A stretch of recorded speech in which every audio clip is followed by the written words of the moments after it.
I'm going to let people in the waiting room, and we wait about 30 seconds to a minute before we start, because people sometimes people join a bit late and there's a bit of activity in the waiting room. So I like to give it a minute for everything to settle down first. So hello everyone, great to see you jumping in there. Hi, Petra and Peter, how are you doing? So as per usual, folks, for those of you who are joining us not for the first time, then we're going to be giving it a minute or so before we formally start, just to wait for the still people joining from the waiting room. Michael Senek just joined in from the waiting room there, so hello to you. And yeah, then we'll get going in a second. So there was some terrible news. Sorry, Mike, there was some terrible news for all any Chelsea fans out there. Looks like Chilwell is out for the rest of the season. So I got that news just before I came on the chat, and I'm hoping this whiskey will cheer me up, because that was depressing news. I'm sure literally no one on this chat follows football, but I'm just filling the dead air. Graham, do you follow football? No, my son. There you go. Right, well, there's no one joined in the waiting room for a second, so we might get started. So welcome, folks. For those of you who are joining us for the first time, my name is Luke. I'm the manager down in the Celtic Whisky Bar and Irish Whisky Experience in Clarny. And yeah, we've obviously been doing these virtual tastings for a while, and if you've been buying multiple packs of the Celtic Whisky Fest, I hope you've been enjoying them all the way so far. I think this is probably number 10 of the ones that we've ran since last Monday. So for those of you who've joined for all of the majority of them, fair play to you. This is going to be a really, really exciting lineup. There's some cracking whiskies in front of us. But you didn't come here to hear from me. But before I pass you over to Graham and Jarlath, I will ask that we do want your tasting notes and your questions coming into that chat as early and as often as possible. The ones where you guys give your opinion the most are the best tastings that we do on here. So without further ado, which one wants to start, Graham or Jarlath? You look more poised and ready to go, Graham, if you want to introduce yourself first. Always, as always. So hi everyone, my name is Graham Miller and I am the distiller at Dunville. Although for tonight's tasting, I guess I'm the blender, because I do that as well. So everything that we have here tonight for tasting is whiskey that we have matured in our warehouse at Ecklandville. It's all Dunvilles as well, so it's a purely Dunvilles night tonight. But I joined Shane and Jarlath and the team in 2014 on Saturdays only, and by 2015 it was every day of the week, and we've been having lots of fun and lots of hard work for the last 7 or 8 years, and God, every year it just gets better, so hopefully we can stay on that trajectory. And I'll hand you over to Jarlath. He can say hello. Hey guys, I'm the disorganized one, which is what Luke was trying to say there. So yeah, I have been with Dunville from way before it was Dunville, from 2005, whenever it was actually putting second Irish whiskey into the States, for anybody that remembers that, back in 2005 and 6. And then in 2012 we thought we would grow up and do it properly, so we built Ecklandville Distillery. It's the first distillery in 125 years in Northern Ireland, and we distill single malt and pot still under the Ecklandville and Old Trumber banners. And as Graham alluded to, we also have brought the Old Dunville label back to life as to date. It's been a third-party sourced whiskey that we put a very we like to hope we put a very high-end finish onto it, you know. And the ethos of Dunville's is just, for Dunville's product at least, is just it's whiskey without compromise, you know. So it's buy the best barrels out there, put the best whiskey into it, and leave it for as long as it takes, and work it whatever it needs, you know. And that's what we try and do, and we hope that comes through in the whiskies, and definitely, you know, we have pulled out all the stops tonight in this tasting. You know, we have 1808, which is our new modern whiskey with 3 Crowns sherry furnace, which a whiskey, a blend that we're really, really proud of. And then we have 4 big hitting single craft strength single malts, covering 4 different sherry finishes, and I think you're going to really enjoy them, hopefully. So I think we'll get started and pour the first whiskey anyway, and then we can talk from there. So yeah, we're starting with the 1808, is it? yeah, we're starting with the 1808. We at Dunville, we done things. We started it back to front. We came out with a 10-year malt, then a 12-year malt, and then 18-year malt, and then thought we better go and get a brand at the right, or get a blend on market at a price, you know, that will open a lot of doors for us, especially in the on-trade. And we probably find that, Graham, more difficult. You know, I mean, like I say, we find it not easy, but quite natural to bring out 18, 19, 20 year single cask single malts and sherry finishes. It's what we love drinking. You know, it's Glendronachs and Glenquarterses and that type of thing, you know, and Nigel Allery's. It's what we love, and we find it quite, you know, we just, like I say, we buy the best whiskey, buy the best casks, match the cask to the whiskey and leave it there for as long as it takes, be that 2 years, 3 years, 4 years, 5 years. You know, we don't have accountants telling us to bring it out of the barrel at 6 or 9 months and sell it. I'm the accountant in our company, so I definitely don't do that. But coming back to do a blend, we find more challenging, because by its very nature, a blend can be the art of it can be the art of compromise. It can also be the art of building up components and making the finished article better than the sum of its parts, and that's what we like to think of it as being. But ultimately, you know, it's not just as straightforward and as doing what to taste later on. So I think, Graham, we did find that, you know, we took about 9 months or a year to develop this product. It actually contains 8 different constituent parts, 2 different grain whiskies, 4 different single malts, and 2 different pot stills. You know, and the challenge there is to bring out 8 constituent whiskies to make one blended whiskey that's coherent, that is together, that's balanced, that tastes of one, and it does everything you want a modern whiskey to do, which is stand up in the cocktail, stand up in the long drink, in a highball, drink well over ice and meat, and really sit beside a pint of stout very well. So a year after myself and Graham and Shane starting to sit down, and Stephen joined us, this is the resultant liquid. So I'll let Graham come in there. Thanks, Charlotte. So I'll maybe break it down a wee bit more, because just to describe how it all comes together. So the whiskies are between 4 and 5 years old, everything in there, and it's quite a high malt. Well, it's quite a high malt stroke pot still content, so it's knocking on the door of in around 30%. And we also utilize new American oak casks, heavy charred casks, for one of the malts and one of the grains, purely to give us a little bit of sweetness and influence on the palate, but also to provide a little bit of color, because we don't use any caramel color at all, as you'll see when you come to the Three Crowns. But the flavor profile is, as Jarlath says, the aim is for a balance there. And I'm not sure if any of the other folks are using 8 different components in a blend. We don't like to do things the easy or straightforward way.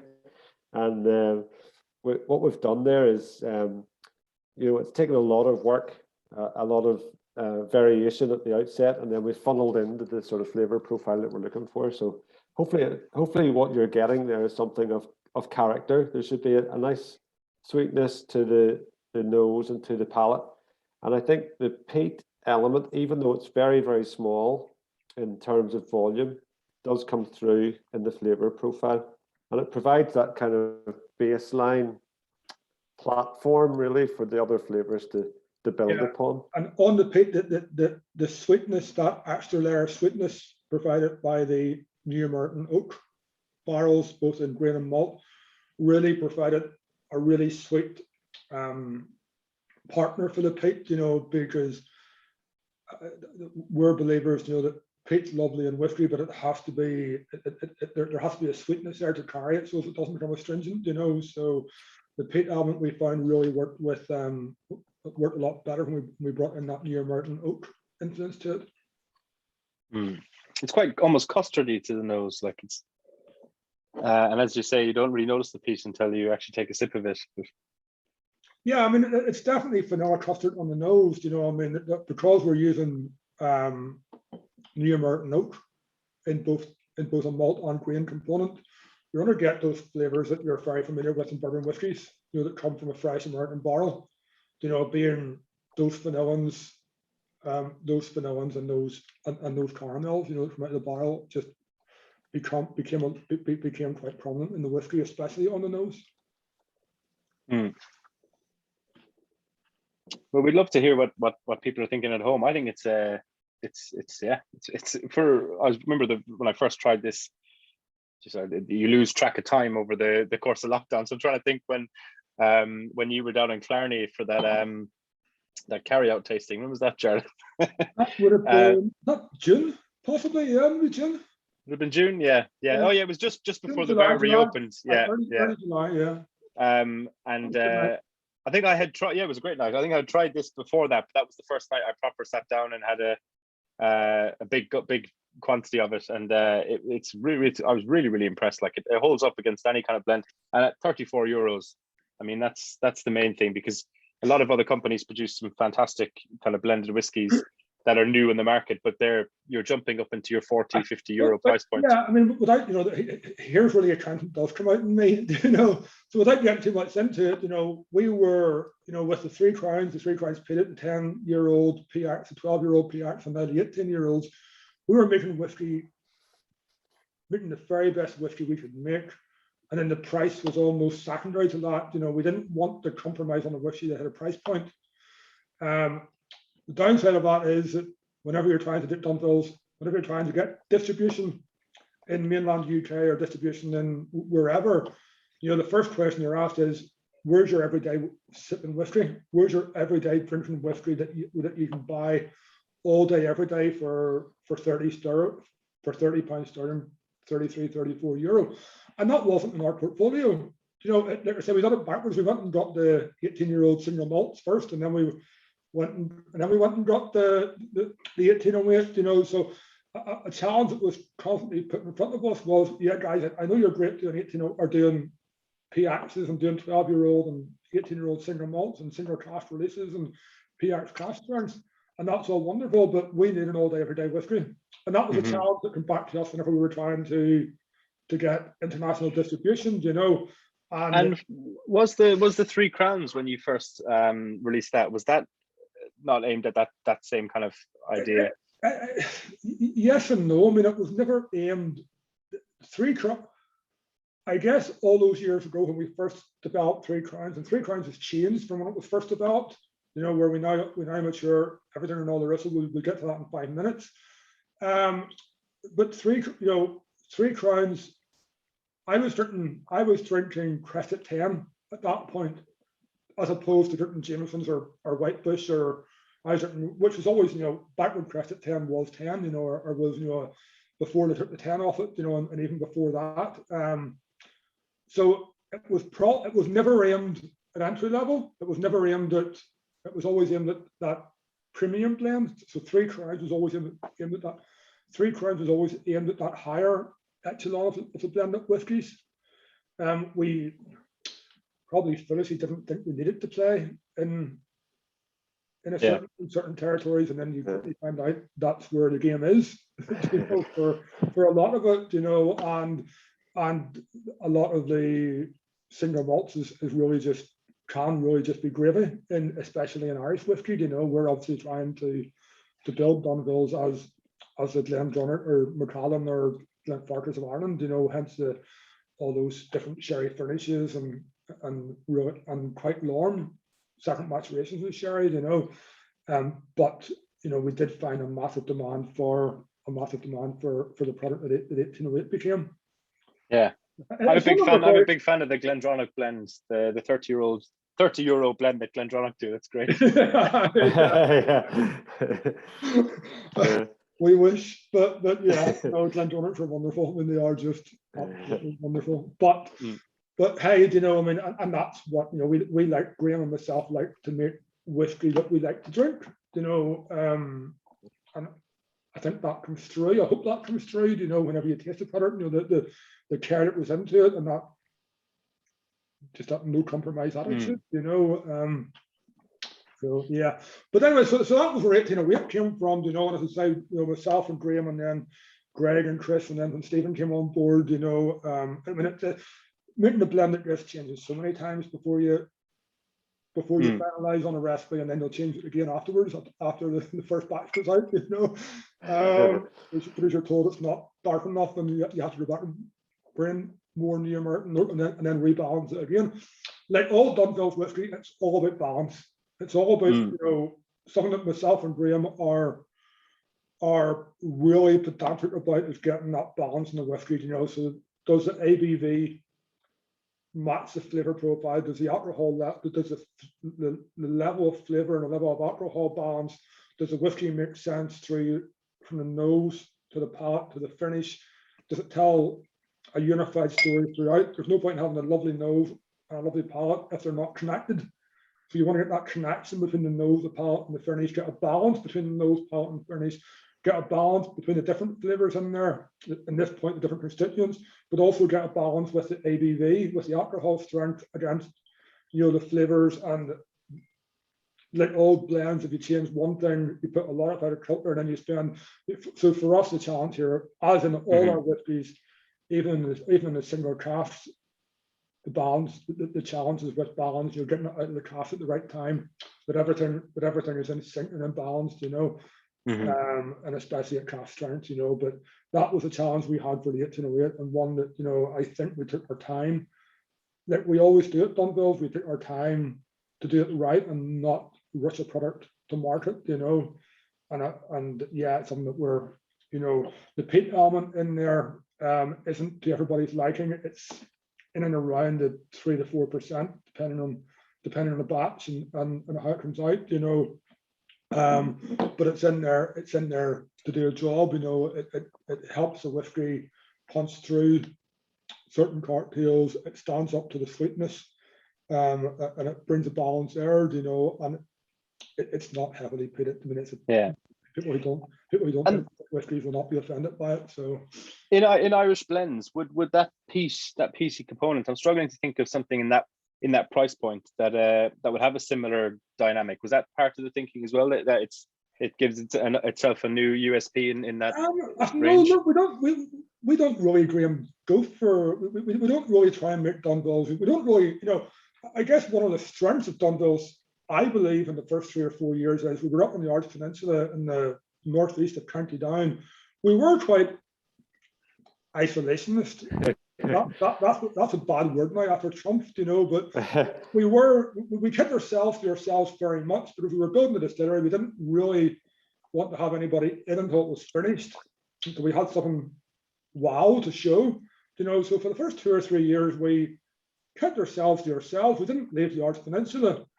I think there's another aspect of what we do is that, especially when I'm working on something, whether it's a blend or a single cask, is that I work with that whiskey first and foremost and try and get the best result I can, and then I might, once I think I've reached the standard, then I might go and compare it to something that I think would be a good benchmark. But we don't start off looking for a gap or a niche or an element that hasn't really been. Yeah, I mean, my point was that we just weren't aware, because we were so on it. We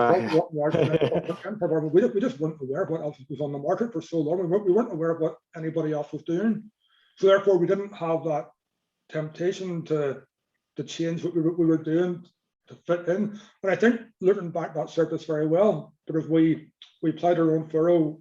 Well, literally, we grew our own barley, but we decided what Dunville's was, where it was growing in ourselves, that we were happy with, that wishes that we liked how we'd do it, not really being aware of what anybody else was doing. Somebody else could have been doing the exact same story, all that didn't happen. But no, we try and make the very best whiskey we can make. We don't really look at what anybody else is doing and try and find a USP. It's something we don't do. Well, we've got some great comments in on the 1808. Dave says, I'm definitely not the first one to say this, but a real lemon meringue on the palate for me. Lemon meringue's a great tasting note, yeah. Mike Yeah. Seneca says, initial whiff of smoke and then vanilla sweetness. Spot on. Martina's iPad says, citrus in the nose, light smoke and pepper, but lemon is the lead. Lots of lemon coming through there. I definitely got that. And obviously people agree in the chat. Rupert says, I got the smoke hit on the nose, though it's fading as it sits in the glass. Smoky sweetness in the palate, a slight floral taste too. So Yeah, all those. I mean, Good lemon, comments. yeah, that lemon note was something that we had from nearly the first blend that we tried, and for the next 6 months holding it, we tried our best to hold on to that lemon citrus taste. To those notes, because it does work very, very well in this whiskey, and it's not. Well, we did. Sorry, go on. And it's not something that's in any other whiskey in our range, so we were quite keen to hold on to it in this one. Yeah. Well, we did a Kilcoman tasting on Monday, and one of the tasting notes was a macerated lemon mixed with butter shortbread or something like that. It was very extravagant, but some of those tasting notes could definitely be applied to this one. I'm not being facetious, genuinely. Like, that there is, yeah. I had a Kilcoman. Do you know, it was only about 6 years old or 7 years old. It was one of their lower pitted whiskies. It was finished in a Portuguese Euro cask. Whenever Kilcoman get it right, they get it very right, yeah. For a young pitted whiskey, and that Portuguese Euro cask, the sweetness in it. I'm a big fan of peat and sweetness, as opposed to the more astringent peat. And the sweetness in that wine cask was just gorgeous. So Kilcoman are starting to turn it up. They are. They're probably closer to you than most Irish distilleries are geographically. Yeah, they were one of Anthony in Kilcoman was one of the guys that welcomed us with open arms whenever we were designing our distillery and the malting process and all. Anthony, like ourselves, is a farm to glass distillery, so they grow their crops. They malt their own barley on site, and that's what we were doing. So there was a motorbike trip to Scotland was combined with a wee trip to Kilcoman, and we've been across the country 2 or 3 times, and he was very, very helpful to us back in 2010, 11, 12, whenever we were building the distillery and even commissioning it, lots of phone calls and a couple of visits. So yeah, they're somebody that I would always look out for, There you go. But you don't look out for anyone. But if you were, it would be Kilcoman and Crested 10. Is that what we learned so far? Yeah. You don't pay attention unless it's those. Yeah. and maybe Glendronach, but yeah. That's right. But no, Anthony and Kilcoman were very helpful to us back then, and those, yeah. So marvelous. Will we come on to the 3 Crowns? Yeah. Yeah, let's do that. Yeah. So maybe I'll kick off here with the 3 Crowns, because I want to tell you the story of how we've kind of journeyed through our maturation and blending capability, because this demonstrates it better than any. I don't know if anyone has tasted 3 Crowns from 4 years ago or 5 years ago. It was quite butterscotch vanilla sweet,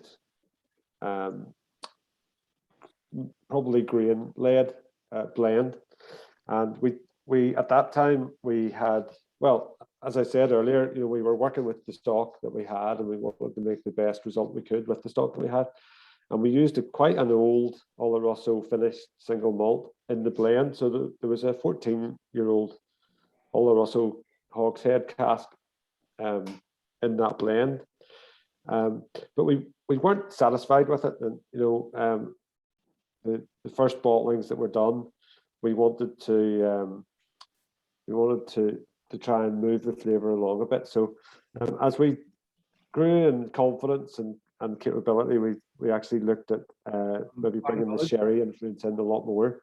So this is actually a married whiskey. So the grain and malt are married, first of all. So they've been in ex-bourbon casks for most of their life, and then we marry the whiskies in the blending ratio that we want, and then we finish it all together in an Oloroso hogshead. So the result is so different from what we would have had in the original 3 Crowns. My description of this always brings me back to almost like white wine characteristics. Even it's a very sweet white wine on the nose, but whenever you taste it, you get those pear notes and light fruit notes that come Sorry, through. Graham, Like, excuse me. Can I just stop you for a second there, Graham? Sorry. yes, I see there's a. People in the chat seem to have the 10-year-old PX, which I don't have. Do you guys have 3 crowns in your pack, or just a 10-year-old PX? So I mean, the pack I got sent because these were assembled in Dublin rather than Clarny, which so I got sent a pack with the 10 with no 10-year-old PX, but with the 3 crowns. But everyone in the chat seems to have a 10-year-old PX. So does anybody have 3 crowns? No, or just a PX 10? Luckily, luckily we have.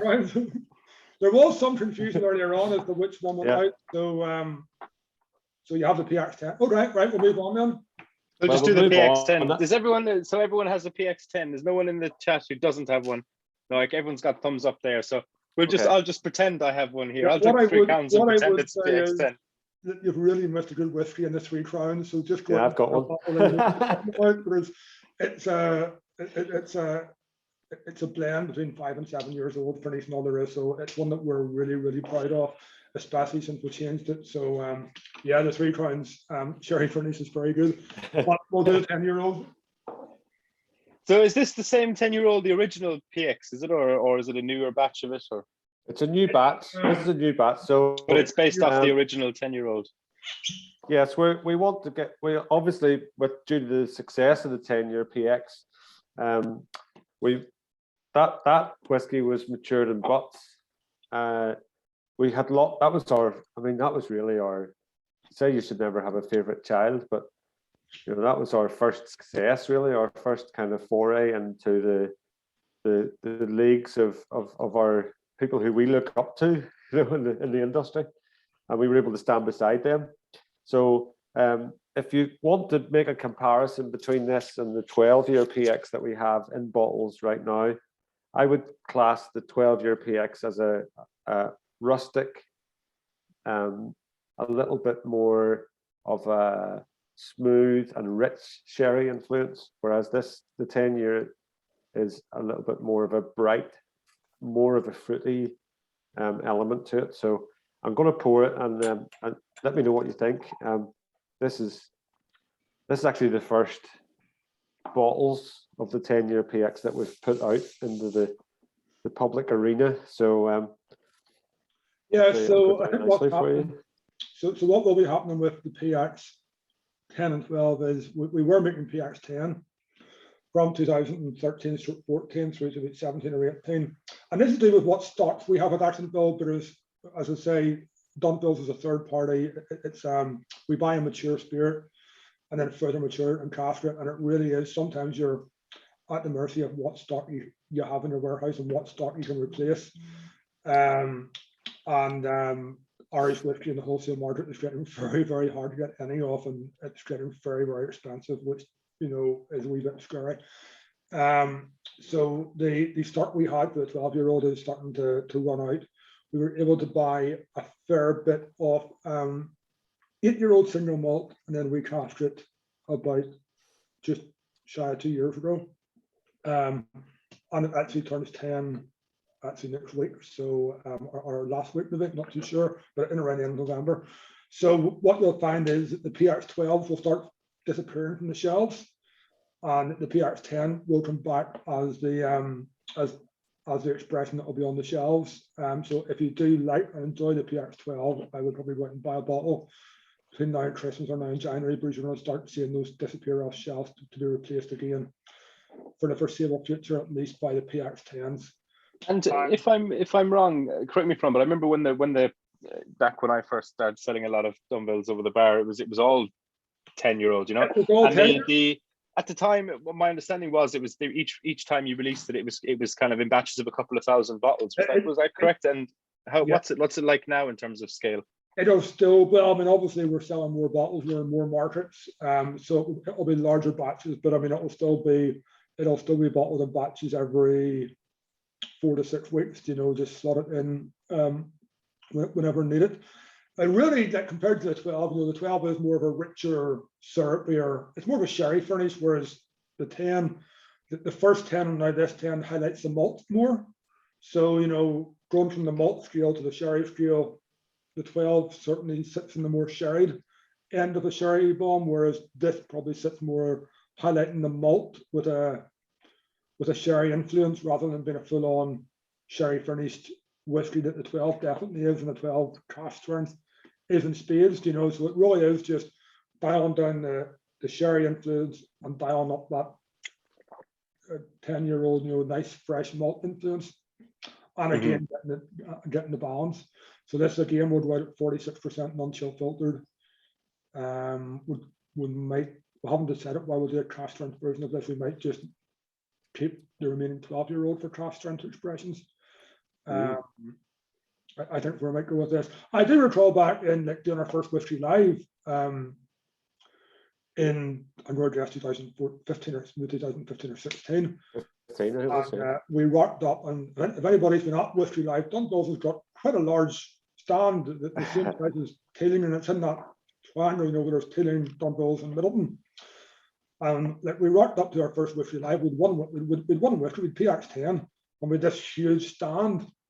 And I remember saying to Shane, we could have got a stand for a quarter of this price. Why do I have this stand? And he sort of says, well, in 5 years' time, we'll have 20 whiskies and we'll need this stand, and he had probably more foresight than I had. But he was right, so we still have the same stand now, but we rocked up with complete unknowns in the industry, or relatively unknowns in the industry, because we kept ourselves to ourselves for maybe too long. And, for the first half an hour, it was pretty quiet at the Dunville stand. And then those that did taste PX10 sort of went and told their mates, and then they come back, and by the end it was a very busy sort of evening and day for us, but it's spread by word of mouth. I mean, I think it won the Irish Whiskey Award for best whiskey under 12 years old once, maybe twice. It won the World Whiskey Award 3 times for that. I mean, it really was up there with Ireland's best 10 or 12-year-old whiskies, and probably still is. The 12 has since won both awards, the Irish Whiskey Award and the World Whiskey Award for under 12, and the 12 cask strengths just picked up best cask strength or single cask whiskey.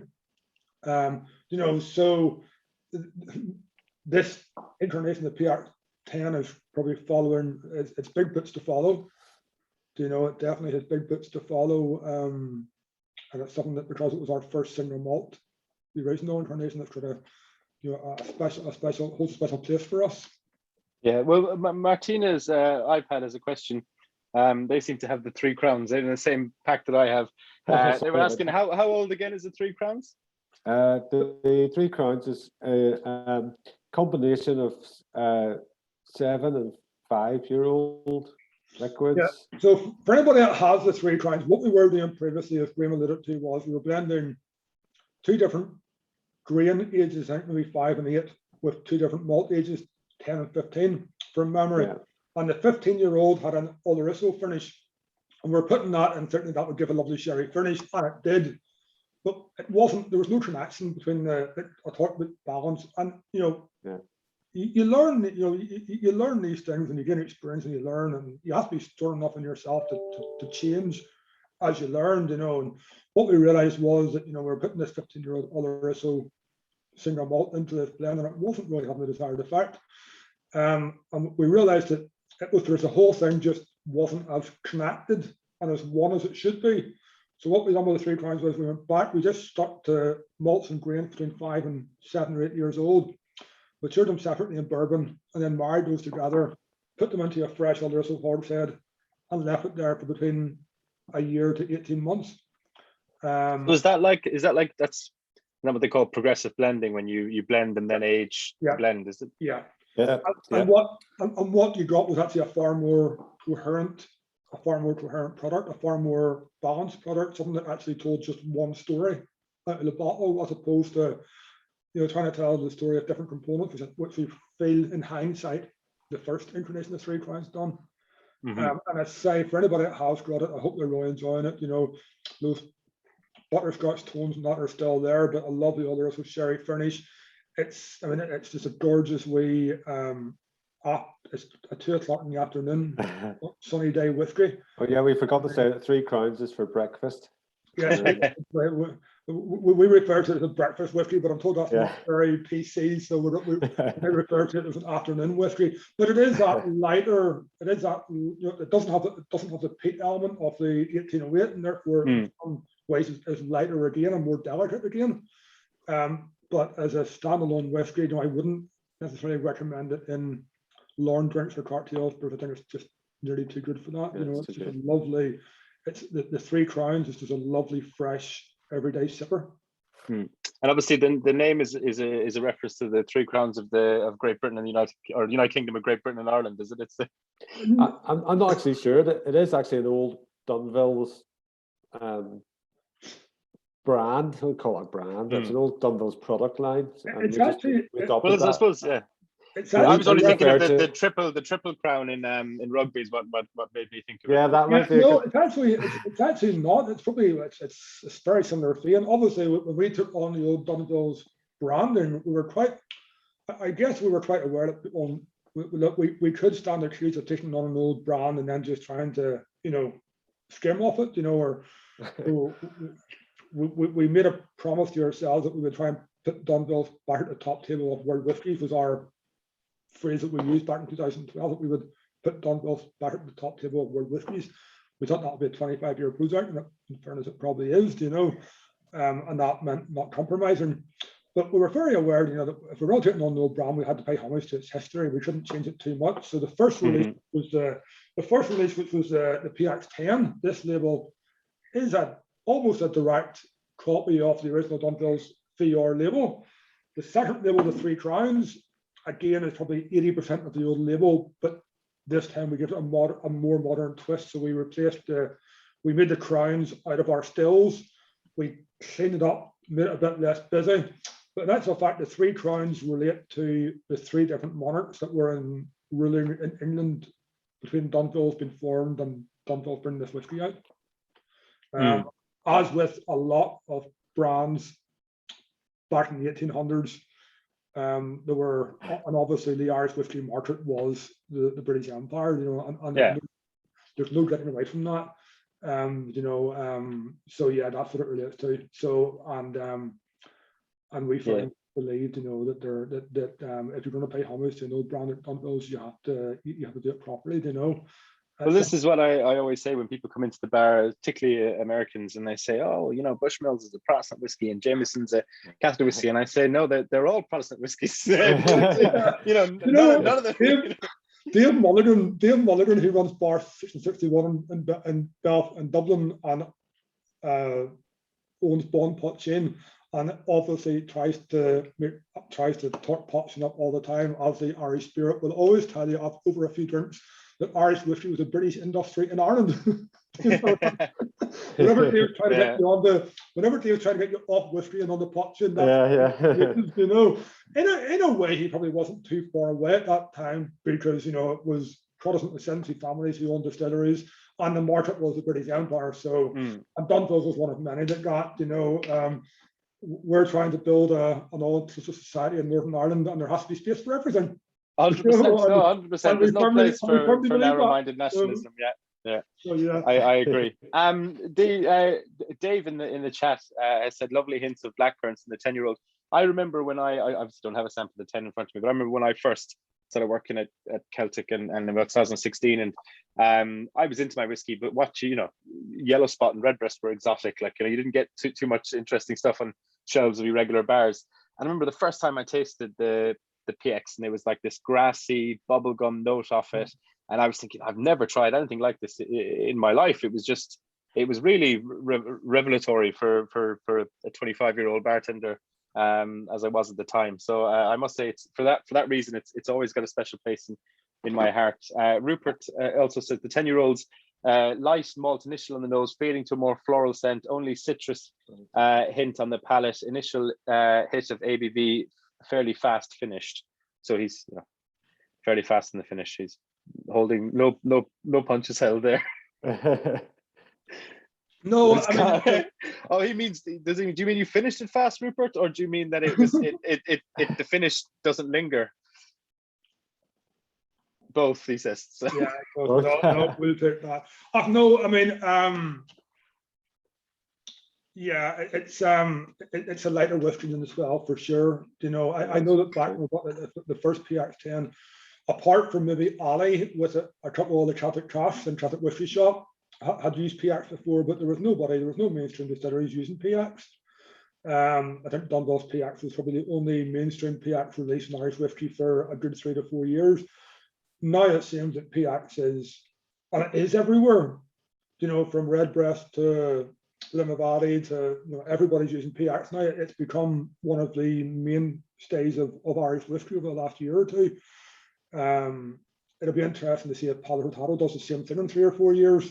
Whereas again, the only ones that I know that were using Padre Hurtado was again Ali in the Celtic craft and now Dunville's, you know. So, but yeah, I think, you know, we look at how PX has proliferated Irish whiskey in the last 3 or 4 years, and hey, you know what? Maybe it's nothing to do with PX 10 and 12. Maybe it was, you know, but certainly it got us noticed. You know, I mean, it really worked with that County Live double distilled spirit that we use, and we always try and get crafts that augment the whiskey and work with the whiskey and make the whiskey shine.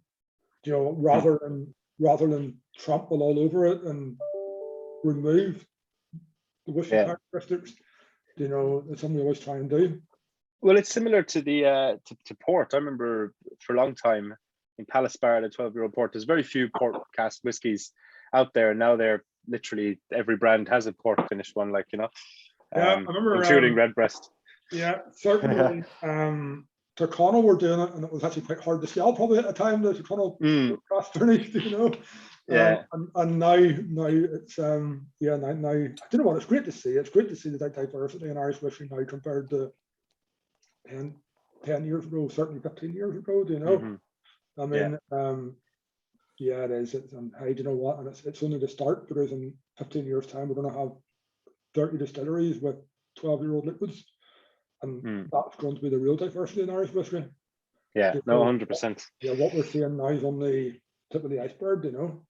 Here's hoping. Will we are we doing the Oloroso next? Yeah, we'll hit the Oloroso.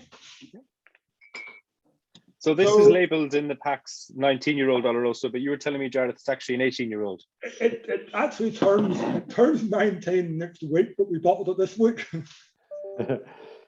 Fair enough. We didn't. So it's now with an 18-year-old. Albeit it's like Adrian Mole, 18 3/4. It probably is 19, because whenever you buy bulk whiskey, you're just told it was distilled sometime between January and November in this year. Yeah. So therefore, to be safe, you'd take the last date it could possibly be. But in fairness, it's probably is 19, but you're getting it for an 18-year-old price. So winner chicken dinner. This is Craft 991. There's 600 bottles. We took 2 hogsheads and married them into a butt to get a larger batch. For this will go out. This is going out to high spirits next week, Graham. Could be 10 days or so. Right. So should be on the shelves just before Christmas, if anybody's wanting to buy a nice Christmas present for, or to suggest that their spouse or partner buy them one. The last 18-year-old Oloroso was the Craft 989, which don't mention it. Don't mention the war. That close, Luke, that close. It entered into the Irish Whiskey Award, and it came second to Ali's absolutely amazing Celtic Craft 35, which is a stunning craft. But I believe that the results were that close that they brought in 2 independent auditors to audit the results before they announced them. I think it was 0.2 of 1% difference. So this was. Darla, this is all recorded, so I hope your stats are correct. Yeah. So this was a couple of marks, I believe, from being in Ireland's best whiskey, but certainly picked up Ireland's second best. 2, I have to say, an absolutely stunner of a winner in the Celtic Craft 35. So that was Craft 989, and this is its sister Craft 991, which I believe is every bit as good. Well, I wasn't at the awards, but obviously, We're, being from Celtic, we're, I know that there was, yeah, it was close, and obviously the Sergio from the Irish Whiskey magazine and someone else were brought in because it was obviously A, because it was close, and B, because we didn't want to be seen to be winning, our own whiskey winning the award, but they also came from the same subcategory as well, which I think the first time, as far as I'm aware, it's first or one of very few times that the first and second both came from the same category. we're still just a wee bit, we're not over it quite. We're not over it quite yet, but we're getting there. The therapy sessions are starting to work. So yeah, guys, we have an 18-year-old. This is our red label PR releases. So it's 18 years old. It's single craft. It's craft strength. It's numbered bottles. It's all that, hand signed by our very own Graham Miller. But the important stuff is that it's effectively an 18/19-year-old whiskey. It spent the first 15 to 15 and a half years in first fill bourbon, and then it was moved to fresh first fill sherry hogsheads. Yeah. I've spent how long, Graham, in the hogsheads? Just but almost about three and a half years. It's been a long, as with all our finishes, it's a long finish. Just what I mean, if I could just talk about it for a little bit, what I'm noticing just tonight when I'm nosing it here is the integration of everything that's in the nose. We've got the spirit elements. There's a lovely rustic aged wood note, and the spice is it's almost it's like a soft spice that comes up in behind that, and it follows through on the palate really nicely as well. You get all those lovely soft fruits. A hint of, I always try and find the walnut when I'm tasting Oloroso finish, but there's a hint there. There's just that little bit of nuttiness in the background. But it's the construction of this that I'm most proud of. It fills the mouth, and it feels like it's about a meter wide. It's just coating everything, and I think the complexity is almost downplayed by the integration of everything. Yeah, I think that's what we try and do. We try and make very complex whiskies, but they have to nearly appear not complex, because you don't want the individual elements battling against. They have to be coherent in one unit. But for me in this one, anybody that's heard me talk about whiskey before knows that I just love sugars in whiskey. I love thick, viscous, chewy, sweet, sugary whiskies. I think that sugars from those sherry crafts, especially PX and other isles, they do the same job as oils. They suck flavor into them. They line your mouth. If you think of how thick a sugar syrup is, that'll draw line your mouth in the same way as oils do, and carry flavor in the same way as oils do, and hold the flavor in your mouth in the same way as oils do. So sugars in whiskey to me are every bit as important as oils in whiskey, especially if the balance is there. And like this, they can just make your mouth water, make it very juicy and luxurious. I think they make a whiskey luxurious, and whiskey should be luxurious. It should be a luxury item. Drinking whiskey is the whole experience. From the package, the label, to how the bottle feels, to how the cork comes out, to pouring the whiskey, nose, palate, finish, how it lasts. That half hour later. The whole thing, it has to be a luxury experience. It has to be a treat to yourself, that's what whiskey has to be, and that's what we try and make whiskey. And certainly something like this, I think those sugars that come out, especially the sugars that come out of the emptied sherry craft and the rum craft, as opposed to having a second fill craft, where you're just going to get more of the background wood, the oak, and the residual sherry flavors. But if you get first fill sherry crafts, there's a juiciness and a sugars come out that if you can integrate properly into the whiskey, and especially whenever that cigar note flavor comes through as well, that you only get from leaving whiskey well enough alone and a good craft for a long, long time, then you get a really luxurious finished product. To me, this whiskey is just, it's just stewed dark fruits. It's just caramelized figs, and almost like real deep apple and pear tartan. It's just everything, all those like Morello sherries and and dates, but they're all just enveloped in this really deep, dark muscovado sugar, almost heading towards a farmyard molasses or treacle, you know. And like I say, Graham says, you know, those spices, those nutmegs and cloves and cardamom punch through, but they're not overpowering, you know. And then that tobacco note, that sweet tobacco note, you know, is there. I mean, you're not find that later on a lot more in the palatados, but it's there in the other as well if you're looking for it. And obviously candied orange peel and flavors it got too that are always in Dunville's whiskies, you know.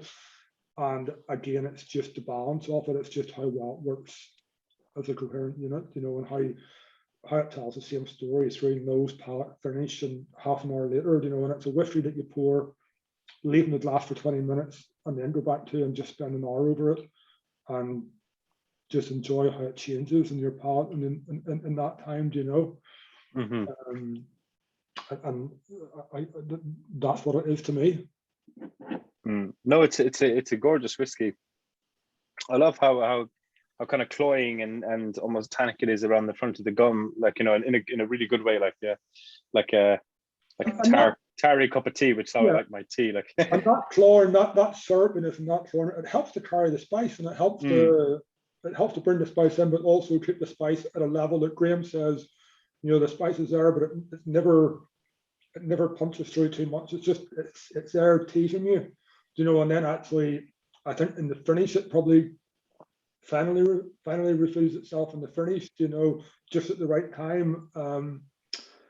And again, that's something whenever we're religiously tasting these single cask, which is a very hard job every week to figure out what's ready for release and what's not. You know, that's what you're looking for. You're looking for that balance the whole way through. You know, it is, and getting the finish, Graham, is the thing that comes last in most of our whiskies, you know.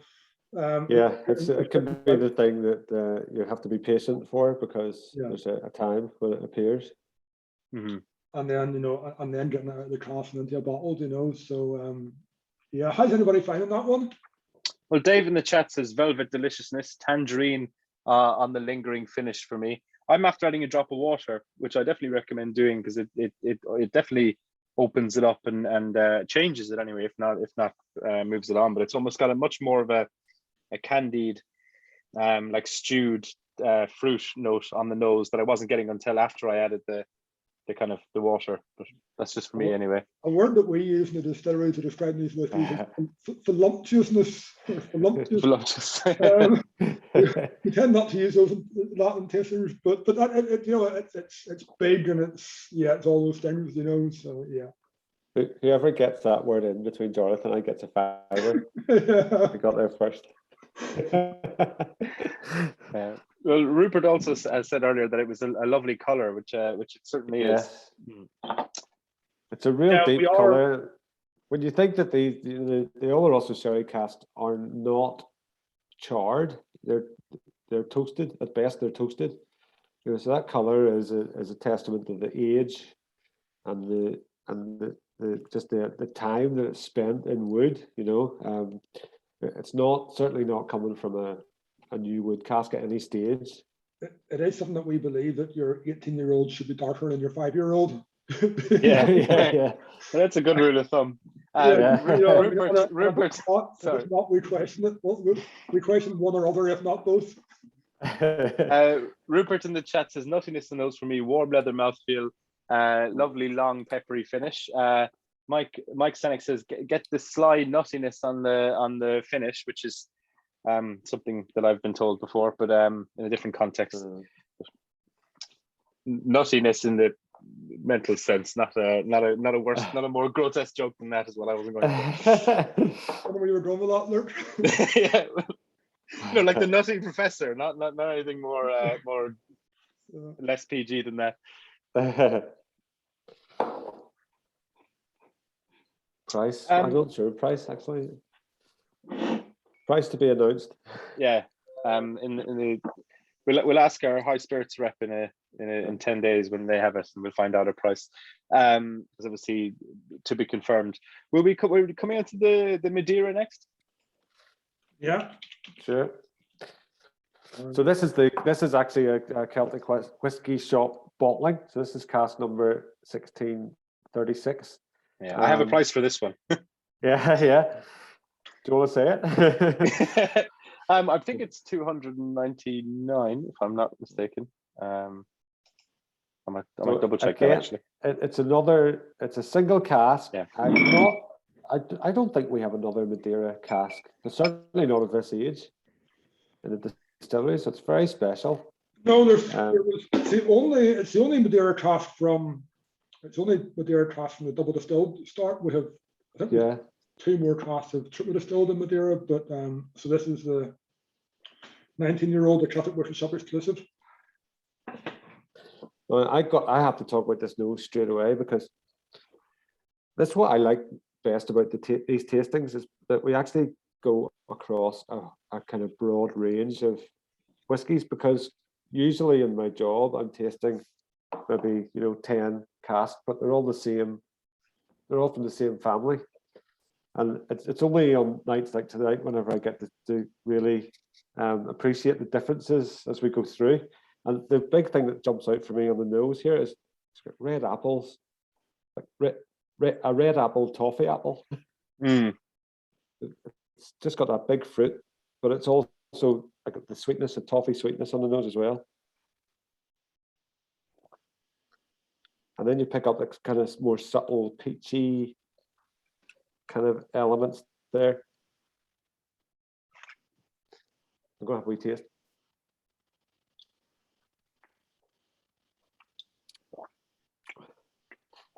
Wow, that's gorgeous.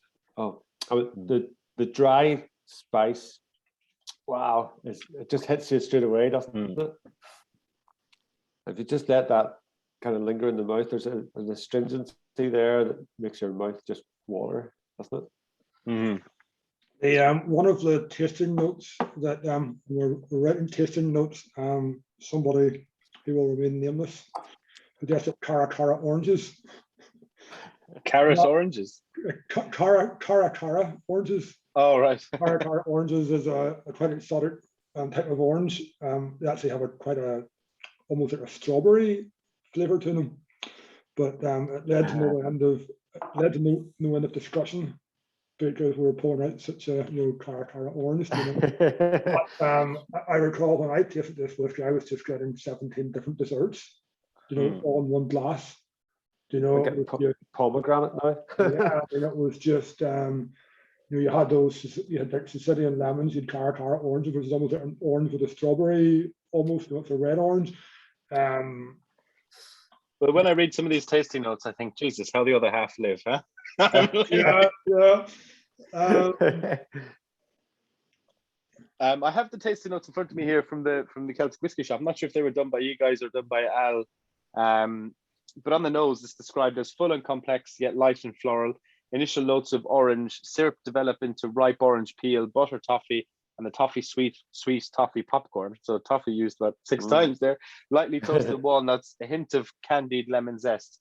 On the palate, freshly made sweet popcorn opens up to walnuts, hazelnuts, and syrup, burnt caramel, a light kiss of iced caramel, and vanilla latte. The summer fruits are then there in abundance. Cara oranges, there you go. Yes. Sicilian lemons over ripe apricots, stewed peaches. Think summer fruit salad served with vanilla ice cream and toffee sauce. Thick, oily, syrupy, and complex. This fills your mouth and doesn't let go. So there you go.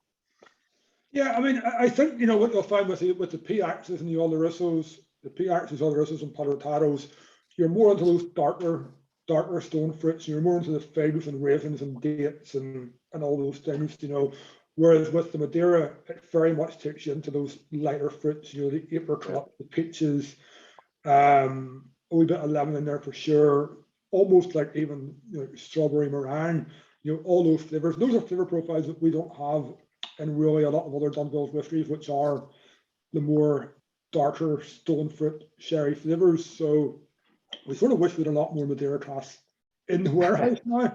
I haven't tried this one, because it's definitely a Dunville whiskey, but it's different from everything else that you'll taste today. Mm-hmm. I do. I mean, I'm a big fan of Madeira cask whiskies, and I think it's because, like, obviously Madeira wines are more much more oxidized than your conventional fortified wines.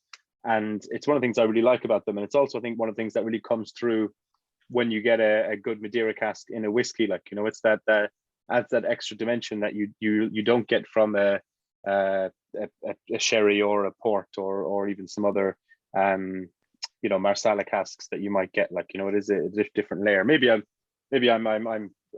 pulling at threads that aren't there, but in my mind, when you drink the wine and then try the whiskey, it just seems logical in that sense. Like, yeah, I think, and I think go back to what I look for in whiskey, which is the sugars. You know, the sugar is not as dark. It's not that dark treacle anymore. It becomes almost like a light muscovado sugar, a light brown muscovado sugar. Almost, there's still a bit of fizz in the sugar, and that fizz carries the spices through in a different way. You know, in this one that makes the whole thing just completely different, and really works.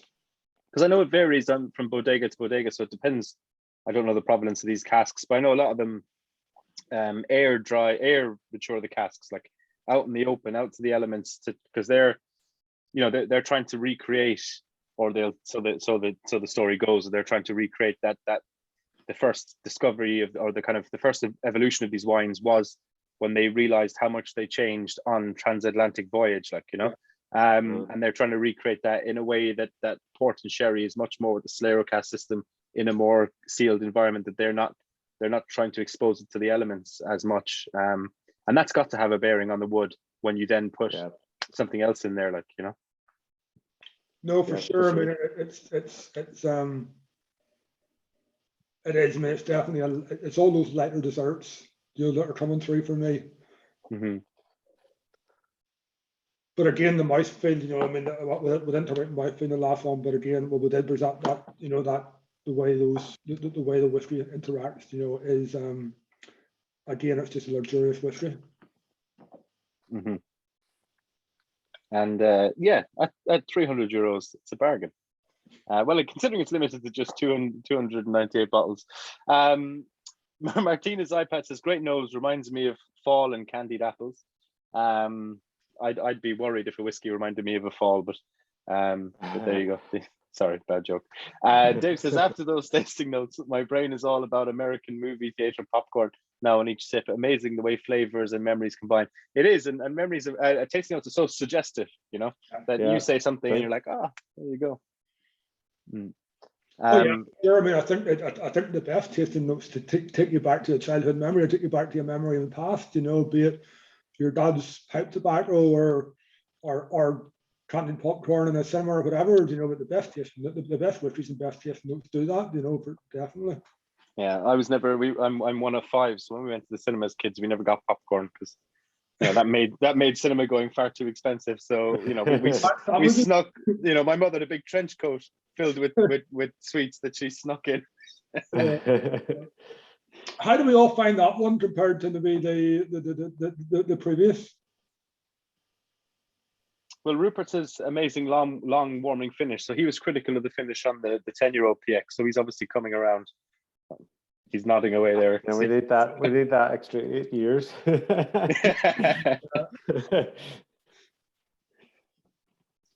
The chat's gone strangely quiet. That's probably a good sign. Okay. All right. Well, we'll move on then. We have two whiskies left. We've a 19-year-old PX and a 20-year-old Palo Cortado. So I'll let you choose what we're going next, Graham. Oh, I was going to put it to the vote. Oh, what do we do? Do you know what? Actually, based on how the Madeira cask has tasted, I think we'll go Palo Cortado next. Okay. The 20-year Palo Cortado. I've no idea really why I'm suggesting that, but it just seems like it'll be maybe a more natural progression. So we released 3 Palo Cortado casks back in 2019. That we released 2 together, maybe February, March, and then 1 later on in the year. Is that not 2020? Because I visited you in February 2020, and I think they were just about to come out. Okay, right, yeah, it might have been. So they were released as 18-year-olds, even though they turned 19. We didn't have 19 stickers. But we had 18 crafts, off lists that we put into Palo Hurtado casks 4 years ago now. So the casks 1203, 1196, and 1211 that we put out in 2020, a year and a half ago, almost 2 years ago, were 18/19 odor expressions. This is the same batch, just having spent an extra 1.5 to 2 years in Palo Hurtado, so it's now in there for almost 4 years. What we're finding with Palo Hurtado casks are that the whiskey can stay in them a long time, and you're not as nervous about over oaking or tannins or spice or anything else as you would be with maybe PX or even Oloroso. What we're finding is that maybe it's to do with the oxidization of the Palo Hurtado halfway through the process or whatever, but what we're finding is that the wood is not as much of a threat. You can leave it in for a long time, build up layers upon layers of flavor. You get this absolutely gorgeous sweet tobacco come through. It's all over the whiskey.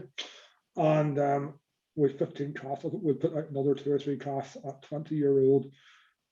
I think we could see us leaving some of this to us 24, 25, because I think it could maybe take another 2, 3, 4 years in the cask. We'll monitor it and see. But again, it's for anybody that doesn't know how Palo Hurtado works, you should go and read it. It's quite an interesting story. We're not going to it now, it takes too long. But it takes me too long to say. You don't set out to make a Palo Hurtado, you set out to make a Fino, and it pretty much goes wrong. Well, don't they say that God decides? Yeah, and you make a palate. So whenever the crust on the top of the sherry, which means that it's further maturing in the office of oxygen. The floor, I think they call whenever it. The floor, that's the word. Yeah, whenever the floor forms, they'll put a line across the cask. And then if the floor breaks, which happens in about 5 to 8% of the Finos, they'll put a diagonal line through the floor to say that it's broken. And Palo Hurtado in Spanish literally means broken stick or broken wall. A cut stick, yeah. So it's just to show that the floor has broken, oxygen gets in, and it continues on in the barrel, oxygenated as opposed to in the absence of oxygen, and that's what. So it sits somewhere between a Fino and a Oloroso in lay terms, albeit not as simple as that. And I think that the big thing for me about this particular whiskey is the just that lovely spice. It's a Christmas cake or gingerbread spice baked in, and I don't want to talk about integration, but it's you can nearly pick out the elements, the nutmeg and the cloves and the various spices that are in there in that type of Christmas cakey, squishy gingerbread kind of confection, and it's always just seems to be at the right level. It just fills your mouth with those flavors. It's very juicy whiskies. I remember that time I visited you in February before these came out, and you gave me a taste of them, Jarlath. I couldn't get over how chewy it was. Very interesting. That's something that we really look for in whiskeys. It's something that we really try and pull out of whiskeys, is that juiciness, that just just make your mouth water, and line your mouth and all those things that I refer back to with those luxurious whiskeys and how the sugars work. This is a whiskey that really will benefit, as does funny enough the previous one, the Madeira, the Celtic whiskey Madeira, really does benefit from opening up for 20 minutes in the glass. Yeah. Let it get to room temperature. The other Oloroso does too, but it nearly works. It works out of the glass, out of the bottle. The Palo Hurtado and the Madeira, but especially this one, will benefit from pouring it and working away for 20 minutes and coming back to it. Those tobacco notes. And what's the ABV on this? This is, you're all about 55%. They should look, I can't remember. You're just enjoying the whiskey, Graham. Yeah, I honestly can't remember because I just wrote a little handwritten note on this. So that's all I've got to go on there. Whiskey Fest. So I think it's about 55. It's in around 55.3 in this one. Yeah. And then the 19s, you released 3 different 19s at 3 different ABVs. Were they 18s? Yeah. The 18. Sorry. Did you select the ABVs or the ABVs the natural cask strength? You bottle at 3 different cask strengths, or how did that work? No, whenever Graham and myself were sitting in the distillery, we used to sit in the distillery on Wednesday nights and drink whiskey and taste crafts. And we were trying to find our first pallet hurtados. The 1203 made perfect sense at craft strength. The 19 or the other one that was about at 48, 1196. I think what we done was we done craft strength 52 and 48, and then we'd play with it from there. We'd try and put it up or down. And whenever we tasted the 48, we both just, if Graham and myself both agree instantaneously, we know we're onto something, and that it was a light bulb moment, Graham, if you remember. Yeah. And looking back on it, in a lot of ways, I still prefer the one at 48, because that bringing it down to 48 just brought out so many of those lighter fruits. Widens everything. Yeah, just opened everything up, widened everything up, just brought in a lot of those lighter fruits that were absolutely amazing in that whiskey, So we might have tried all 15 casks at that time, and there was 2 to 3 couldn't ready to go out. The other ones weren't, and we selected 2 or 3 that were ready to go out and put them out. And then we select the right ABV to put them out at. Others might say, we'll just put them all out at cask strength and let us decide. I guess what you're asking us to do then is put out a whiskey that we think is not the best it can be. So if you can make it the best it can be, and we will always try and put out whiskey that the best that we think it can be, and if that means bringing the ABV down, that's what we'll do. Yeah. And it means that everyone has to buy 3 different ones of it, Yeah. We didn't think of that. Whiskey, clacking whiskey is great, but opening whiskey and drinking it is what it's all about, So buy one of the 3, open it and drink it and enjoy it, and don't worry about the other 2, Yeah.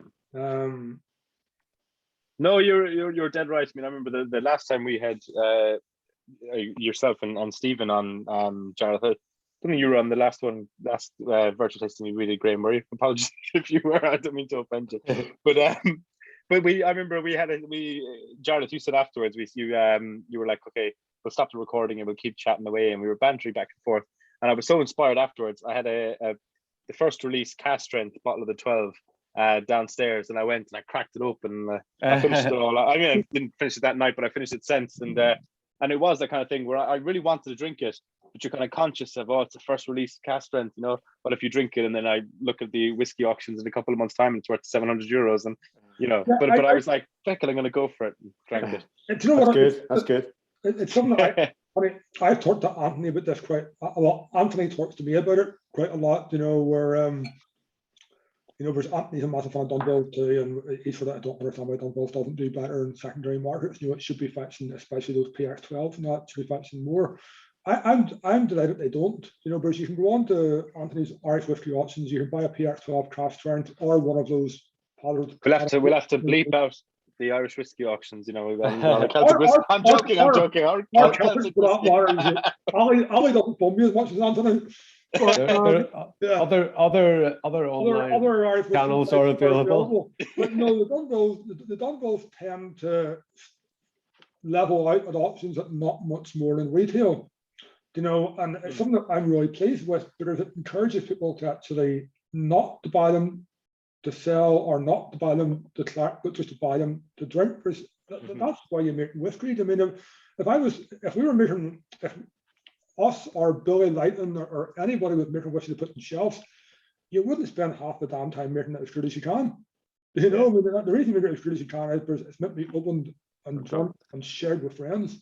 Something I love doing is opening bottles, having 1 or 2, and then filling 7 or 8 minis and send them out around Ireland and beyond, and just letting people try it as well. And then you get the phone call when they've tried it and talk to you about it. And actually not just Dunvilles, but that's the whole essence of what whiskey should be. Sit down in a pub or virtually or over the phone, pour a whiskey and drink it, and tell somebody why it's so good, and listen. And then after you finish half the bottle, tell someone why you love them.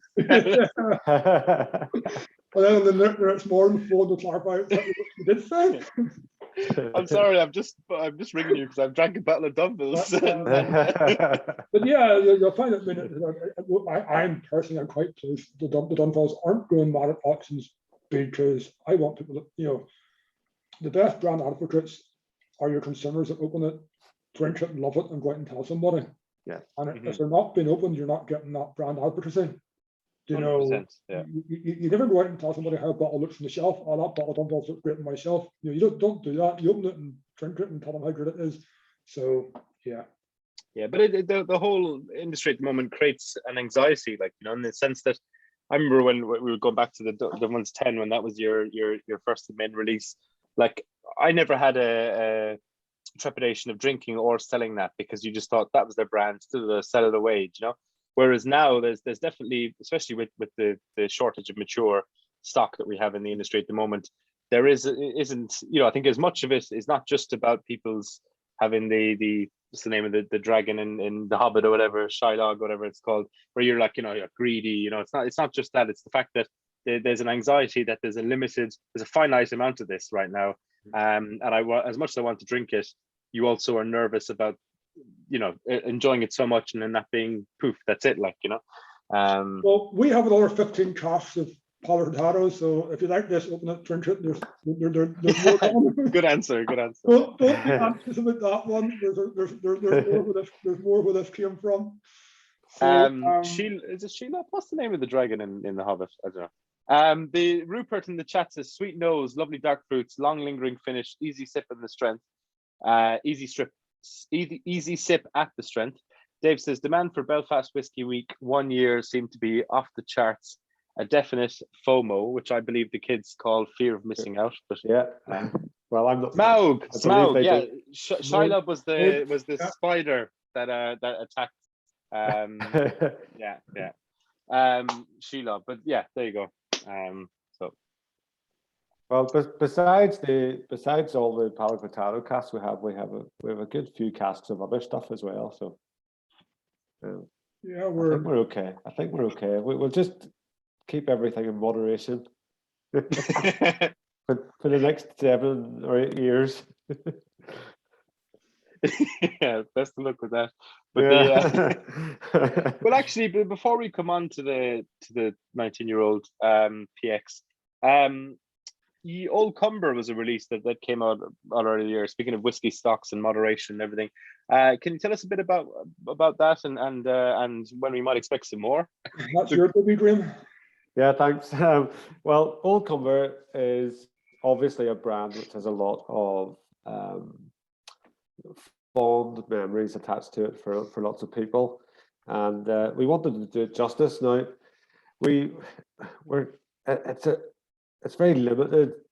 This is a really limited bunch of liquid, because it was predominantly Ecklandville pot still liquid in there, and it was 5 years old, and it was finished in a ruby port cask, and we wanted to bring something out that would be an homage to the Old Cumber brand, and we actually didn't think, I suppose naively, we didn't think anyone would notice.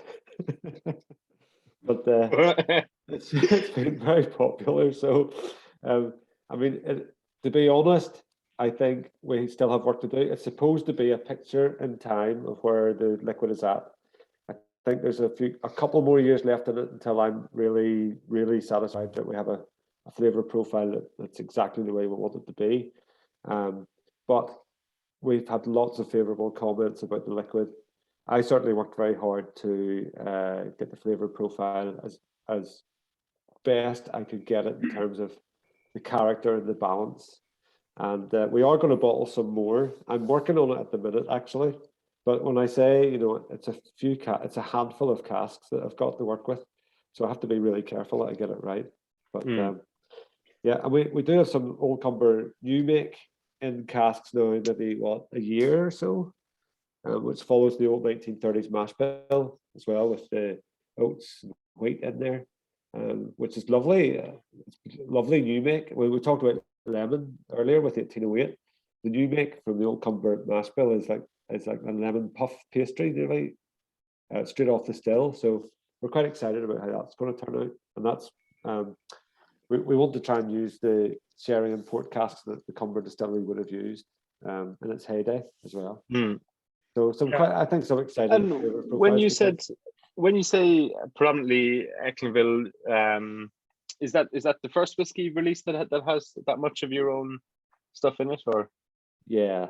It would be 1808 got a percentage of Ecklinville in there, but it's in the single figures.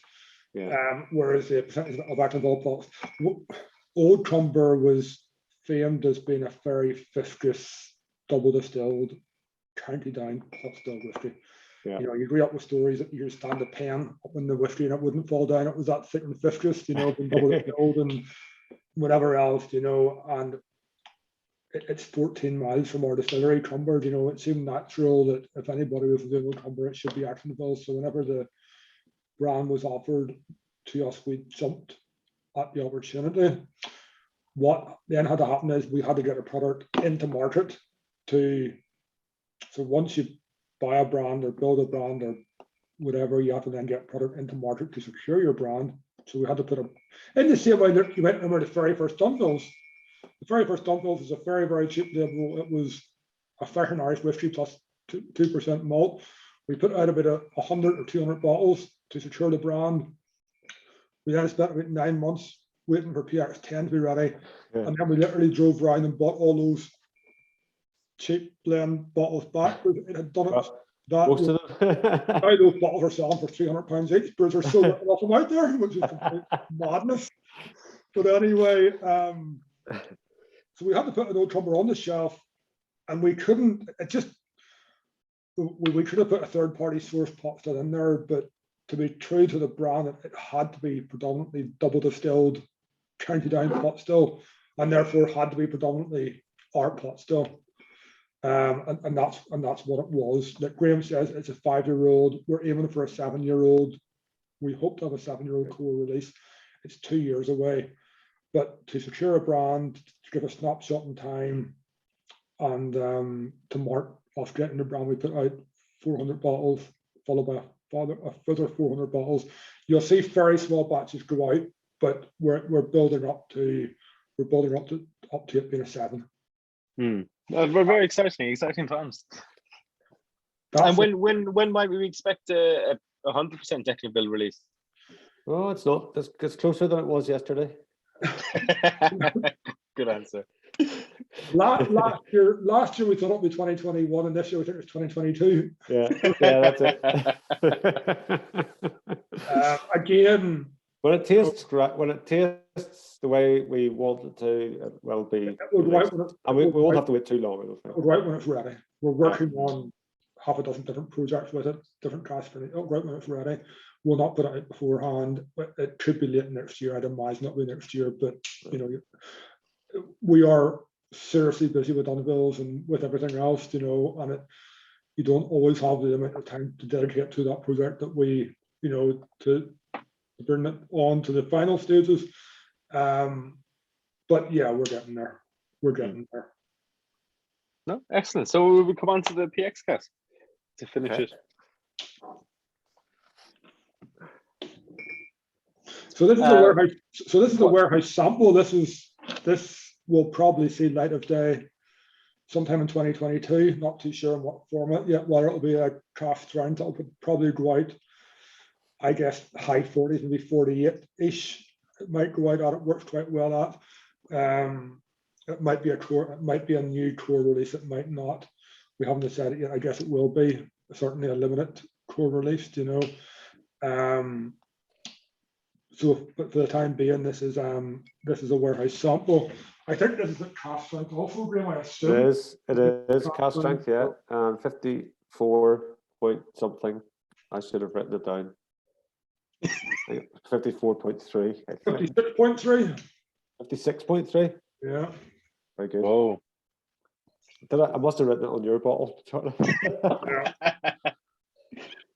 And the first time we took this out of the distillery, we were sampling this at Belfast Whiskey Social. I'm back for a second fill up there. It wasn't. Yeah, just to be sure, look, you know. And after, yeah, I mean, it's nice to see the PXs progressing through the ages now as we're now, get older. We get a few years under our belt. So you've seen the 12, sorry, you've seen the 10 and the 12, and then we've seen it in the 14-year-old format in the Kayak Clarny release. And now you're seeing it in a 19-year-old format. In what you have in your glass now.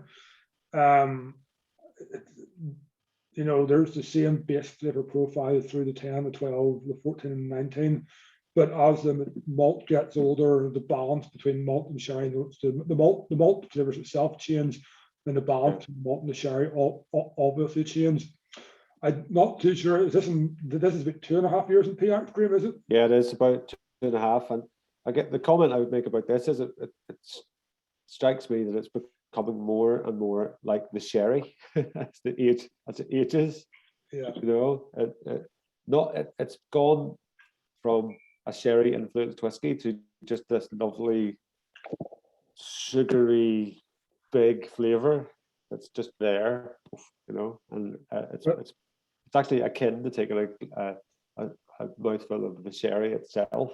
But I think part of that can be how the malt changes from 10 years old to 20 to 19. It becomes darker and moodier, and those lighter notes that are in a 10-year-old, gradually disappear out of it, and it becomes more of a darker, moodier beast, and then if you think about how PX sits in the sherry range, I think that you might know this more than me, but I think there's about 36 to 40 times more sugar in a PX than there is than there is in a normal in a Palo Hurtado or an Oloroso. I mean, PX sherry it's used as a syrup for ice cream in Spain as much as anything. It's exactly, it's syrupy, viscous liquid, really high sugar content, and that really does come through in the viscosity of the whiskey.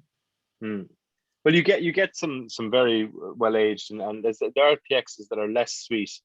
Like we've a couple in the bar that are not super sweet and are very drinkable, although they're sweeter than most sherries. But then you get the majority of PXs that really treacly, super sweet stuff that you would struggle to drink on its own. I personally would anyway. It's too sugary. So there is a spectrum, and obviously some Olorosos are on the sweeter side and are made from the Pedro Jimenez grape. So there's a whole complex story there, but it is crazy sweet. It's also the way the grapes are sun dried before they're fermented to really increase that sugar content also. So whenever you're drinking the PX whiskey, especially something that's spent as long in the PX cask as this has, you're going to bring a lot of those thick viscous sugars again that we talked about earlier out of the cask and into the whiskey. Especially if the cask is first fill, hasn't been used before, and it's a fresh cask. It'd be interesting to hear. Sorry, go on. Well, that's what we do with this age. With all the age profiles we've tasted tonight, we've used the first fill sherry cask in every case, and then once we've used it once, we'll take it and put new make in it, or we don't do another. You'll never see a single cask release that came out of the same cask twice, if that makes enough sense. Yeah, well, a few brands do that. Yeah. We take the virtue from that first exposure to the cask is what we want to really bring to the customer, and then we'll let time take care of the next fill that goes into it. But it's mainly, most of the time, it's going to be a new make spirit that goes in there. Yeah, Dunville is never going to compete. With the big guys on price. So we have to do it on. We have to nail it on quality. Nail it on the liquid and the presentation and everything else. And we made the decision just to we will use first fill cask for Dunvilles. Once they're used once, then you can put new make Activille into it, and it can sit there quite safely for 7, 8, 9, 10 years in that cask. I will review it 5, but certainly for Dunvilles, it has to have that juiciness, that body, that flavor impact of a first fill of a first fill fresh fill craft.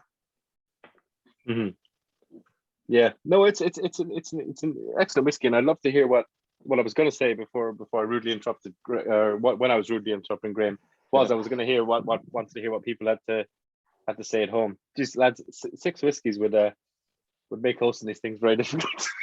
So but I'm a big fan of that. Although I must say, on the nose, it's not as good as the last 3 we've had. But on the palate, it matches up to them, and then some, in my opinion. I think particularly the Palo Cortado and the Madeira had a lot more going on the nose. Yes, it's quite a subtle nose, isn't it? Whenever we get to this point, and that's why it was quite hard to place it, because I wasn't sure whether the palate would maybe overpower some of the other whiskies before it.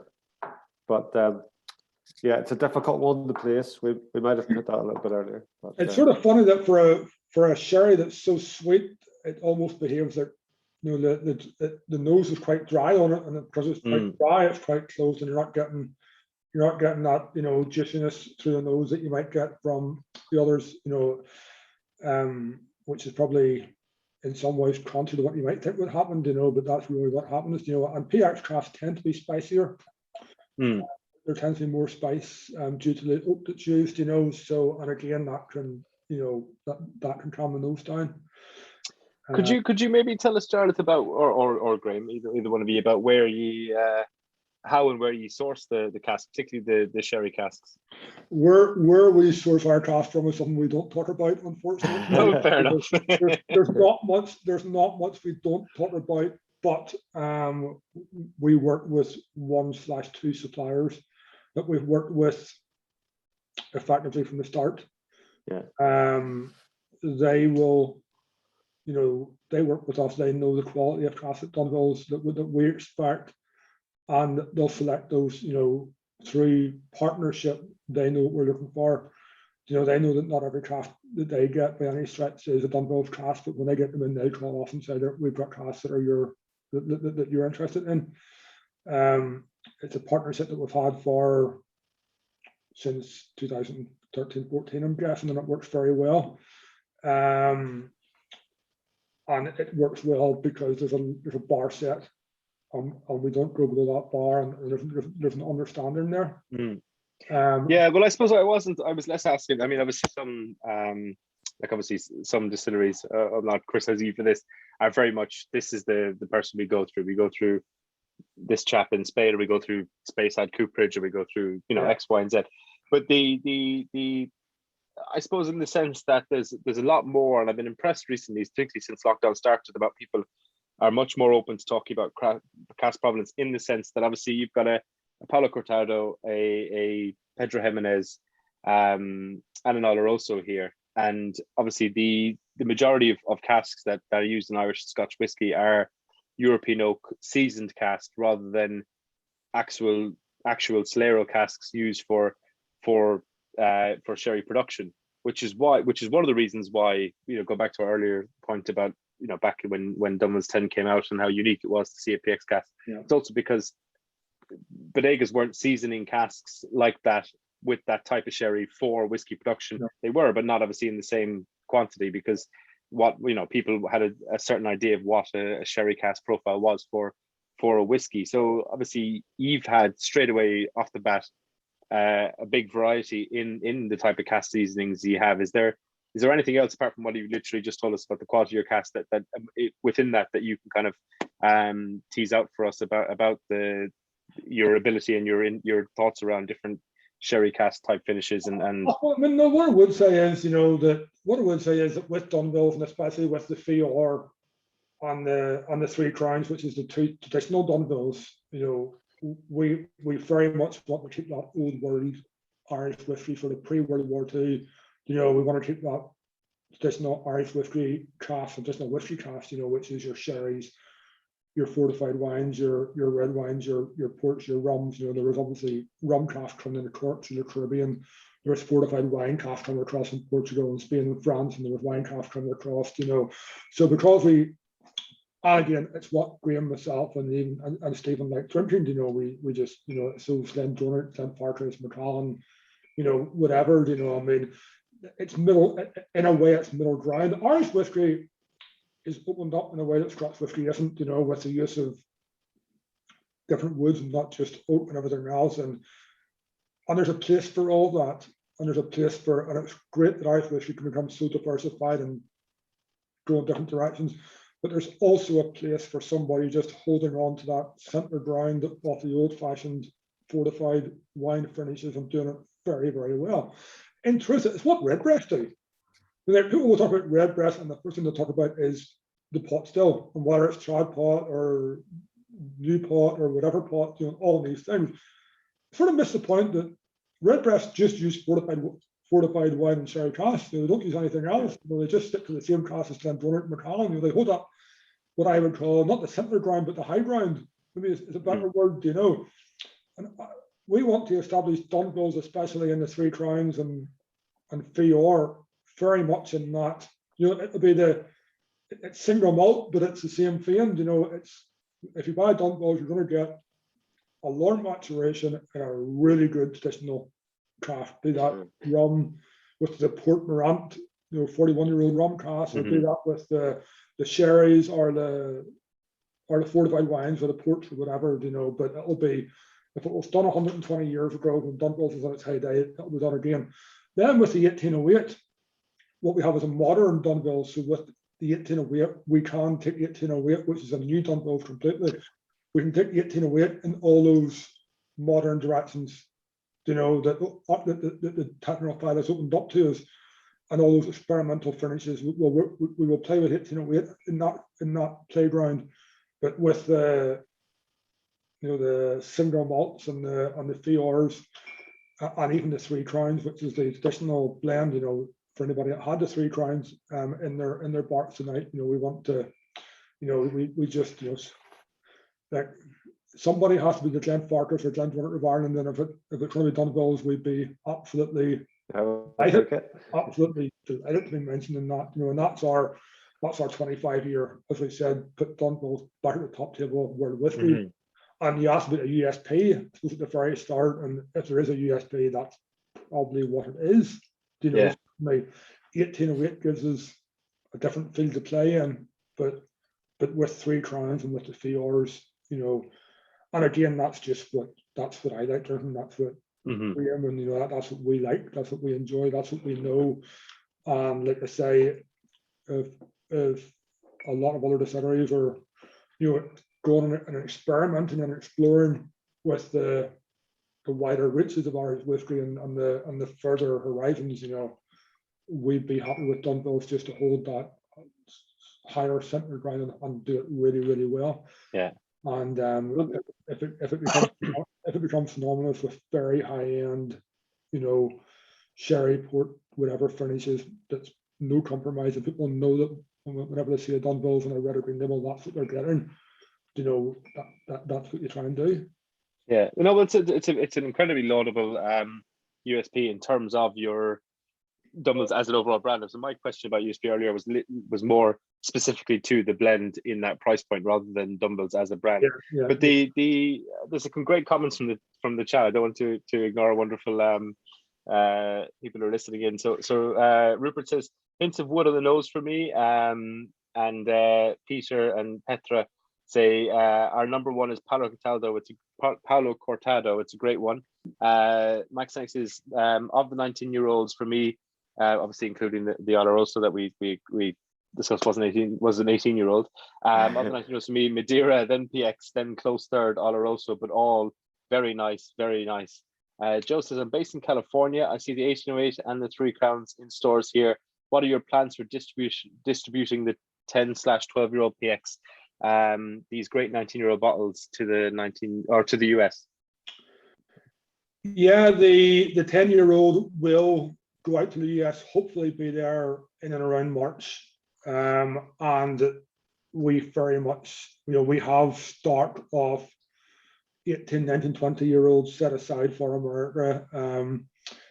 It can be more difficult to bring in smaller batches of 300 bottles, 500 bottles into the American market. But certainly, we had our partners in Total Wines. We had Michael and Neil just left me. Do you remember across in we actually had a great night in the distillery where we put them up overnight in the distillery. You've been in Actonville Manor House, you know what Actonville House is like. So we brought our Martin distributors across. We brought in a little chef to do a 4-course or 5-course tasting menu from the Irish Peninsula paired with wines from direct wine sippings in Belfast. We then brought in a pianist to play the grand piano in the entrance hall of Actonville. We brought in a storyteller. So we were all sitting around the fire, drinking 20-year-old whiskies and listening to old Irish folk tales and Ulster Scotch stories till the early hours. We had an absolutely fantastic night. I think it's something we'll try and replicate and do more of next year for anybody that's interested in coming up to Actonville. It was just a super night. We have a manor house that we don't use enough. It's stunning, yeah. But yeah, when they were across, we made sure they tasted most of what you tasted tonight, and especially 20-year-olds. They were quite taken by a couple of them. They were quite taken by the Madeira and by the Palo Cortado, especially the Madeira and Palo Cortado. And I do think that they're very keen now to get them in across the total wine stores. So I would say you'll see the 10-year-old March, April, and you'll hopefully see the similar class 18, 19, 20-year-olds later next year.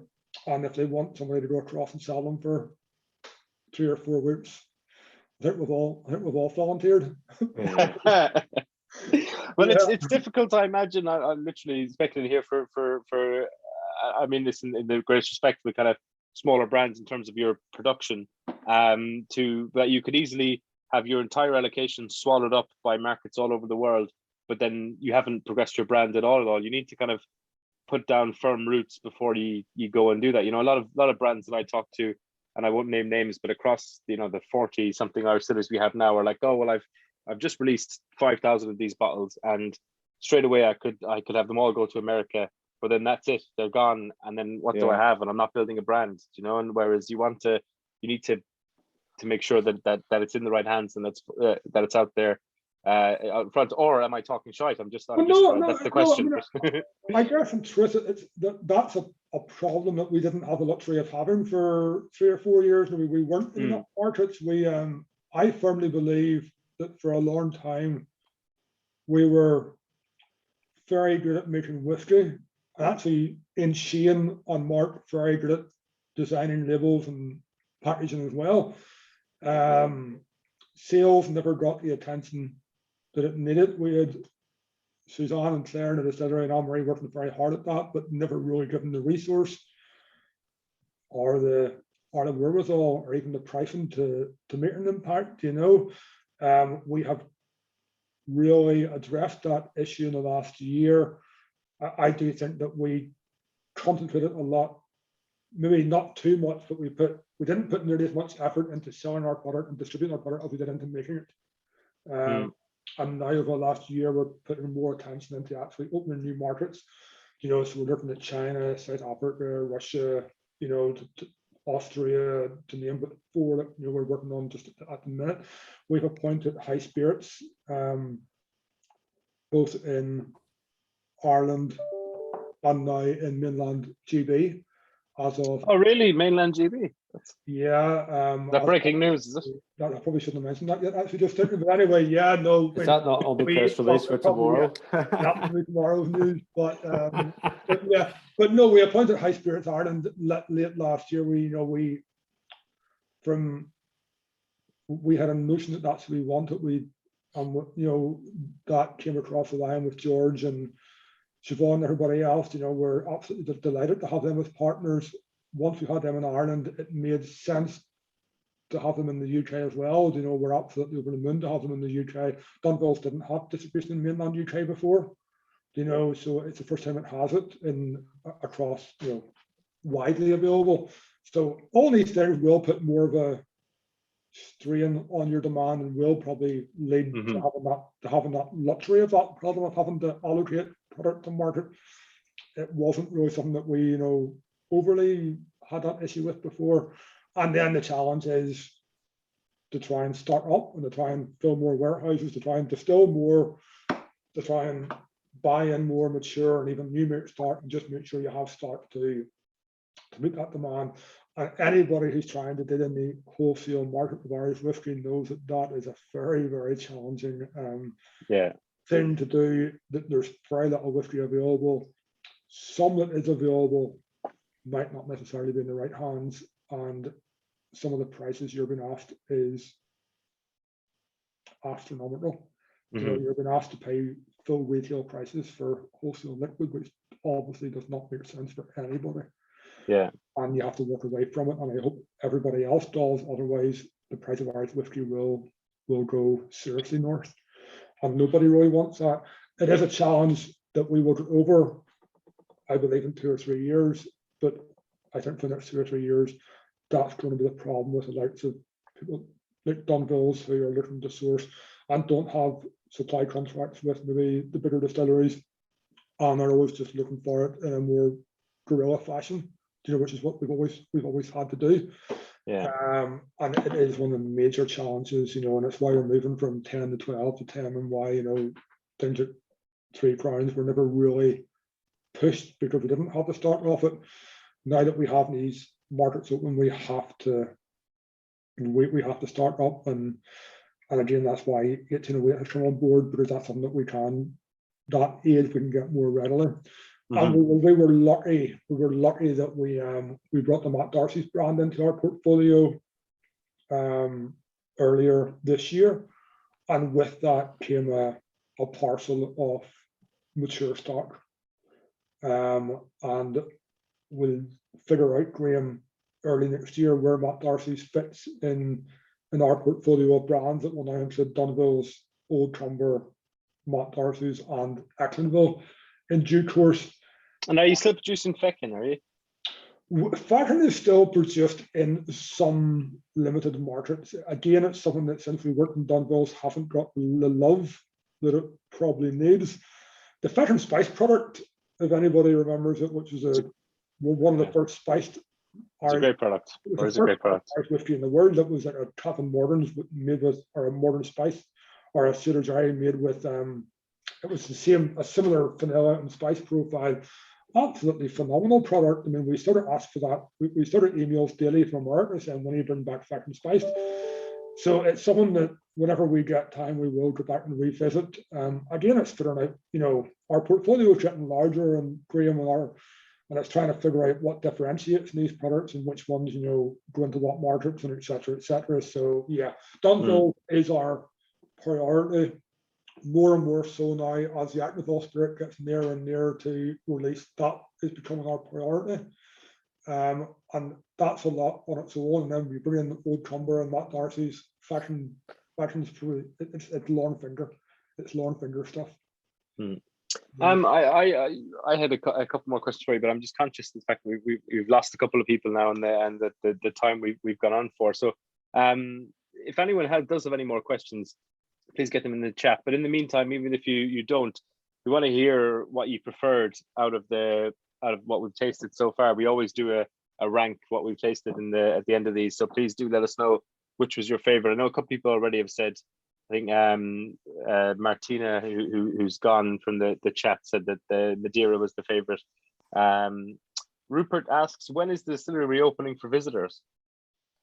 Well, we hope that's going to be New Year.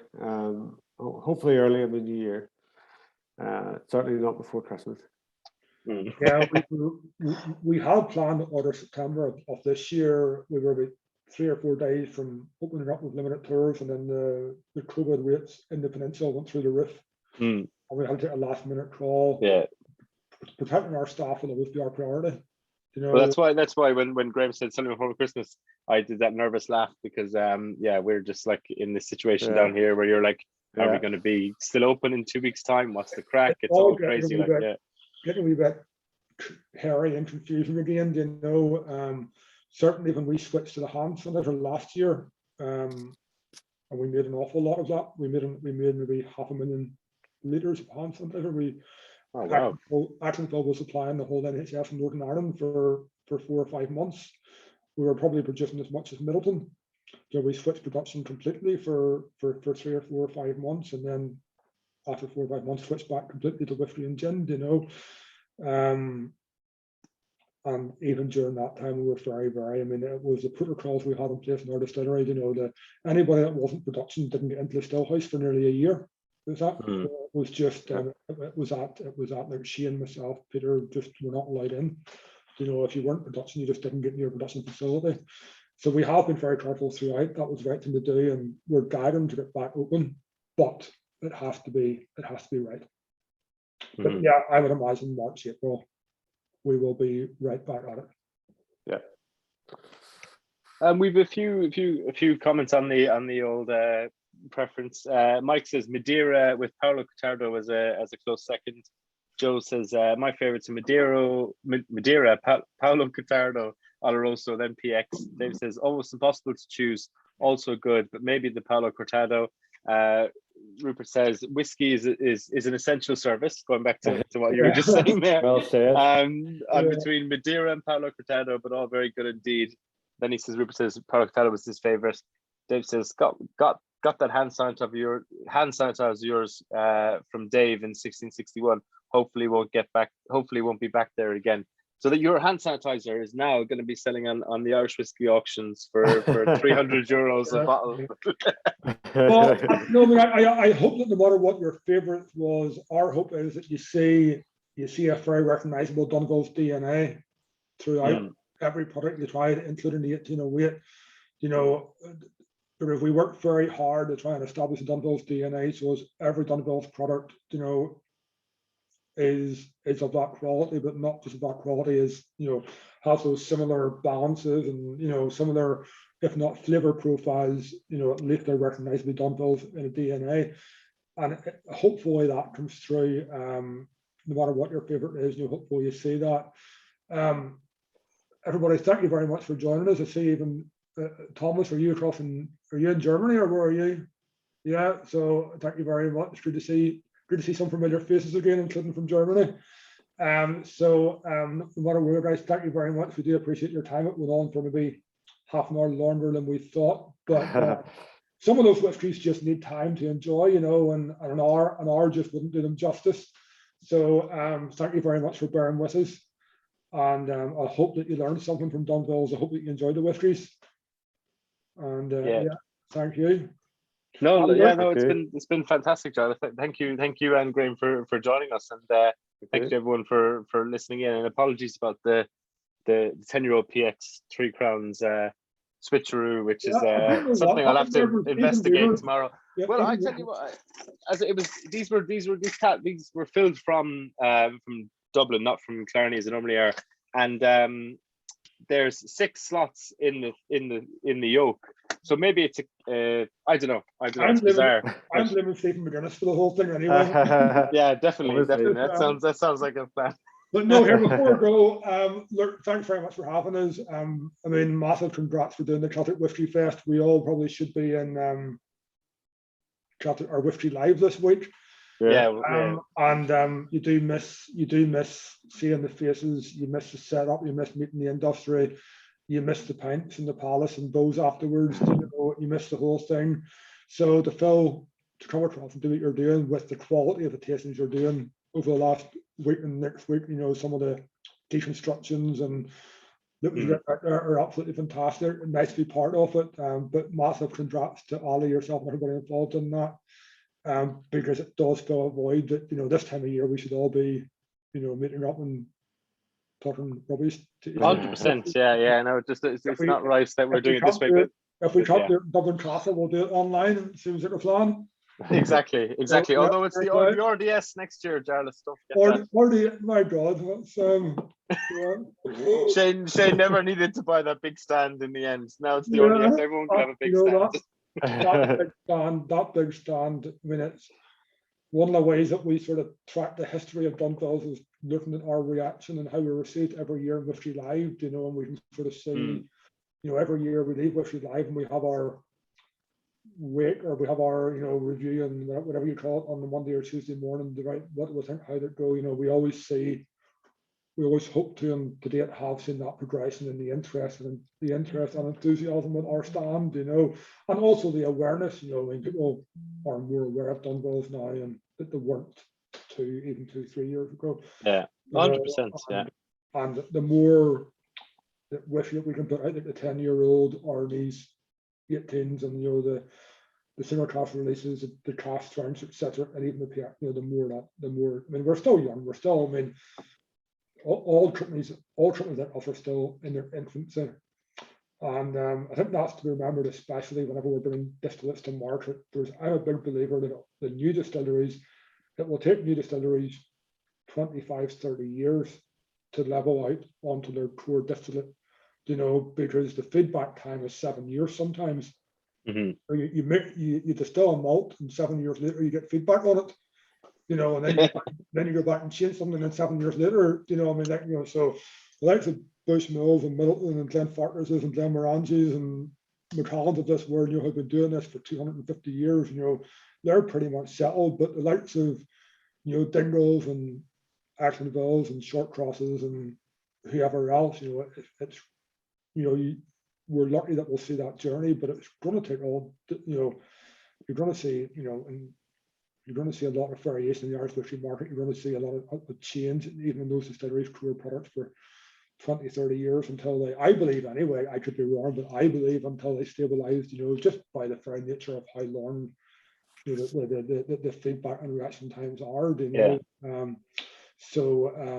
You know, as we get more and more new distillates on the market, you know, just probably keep that in mind too, to know that you know that will young distilleries will get better and better, and in 25 years time, if we're still here, I still hear 3 customer support and your support, then you know you're going to, that's when you'll see it.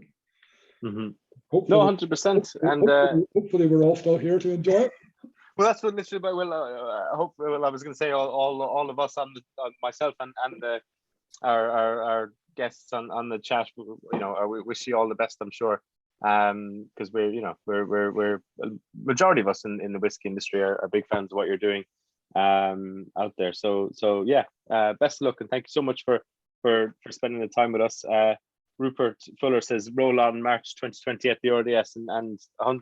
Yeah, that's when the next Whiskey Live. And you mentioned Steve McGuinness a few times throughout the chat, and Steve McGuinness gave me so much grief about Frank Lampard over last year that the day Ollie was sacked, he had to go and get engaged. So normally I'd be like, you have a joke of a club, I'd be winding him up, and but he's engaged, so I can't, you know, I couldn't give him the grief. So. You can't anyway. Well, I didn't want to spoil his lovely day by telling him how shit his football club is. So there you go. But no, you're growing and you're expanding up there, and it's fantastic stuff. And hopefully, we either see you at Whiskey Live or myself and everyone on the chat will at some point get up to Ecklinville to visit you. Maybe we could all chip in and rent out the house for a day. Everyone listening in. So. You know what? It was. I mean, it was Graham a lovely. It was a special evening, you know, and it's probably something that there's not very many distilleries can offer, and Actonville can. I think once we do it, it will be worth. If we do it, I think we will do it. It'll be worth doing, because it is. I mean, it was just the whole ambience and the whole thing just made perfect sense. You know, it was nice food, nice wine, nice dessert wines, nice cheeses, lovely whiskies, good company, nice fire, good stories, nice bit of piano music. Sure.